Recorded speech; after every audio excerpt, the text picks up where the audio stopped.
मी तन्मय. आज तुम्हाला एक खूप महत्त्वाची गोष्ट सांगताय ऑयस्टर मशरूम बद्दल. तर तुम्ही नक्की ऐका. आपण जे ऑयस्टर मशरूमसाठी स्पॉन वापरतो ते स्पॉन कसे असायला पाहिजे. स्पॉन एकदम फ्रेश असायला पाहिजे. स्पॉन हे पांढऱ्या एकदम शुभ्र रंगाचे असायला पाहिजे. स्पॉनचा कुठलाही वास यायला नको. स्पॉन घेत असताना एक सर्टिफाईड ठिकाणून घ्यायचे. स्पॉन वरूनच आपल्या मशरूमची गुणवत्ता कळते. स्पॉन मध्ये पूर्ण मायसिलियम पूर्ण पसरलेलं असलं महत्वाचं आहे.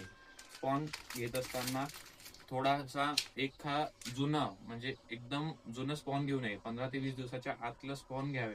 प्रेफर करायचं की स्पॉन फ्रेशच असायला हवं. एखाद वेळा यावरती थोडासा पिंकिश कलरचा स्पॉट दिसून आला तर घाबरायचं कारण नाही. शक्यतो टाळायचं की ग्रीन कलर किंवा ब्लॅक कलरचं स्पॉट नसावं.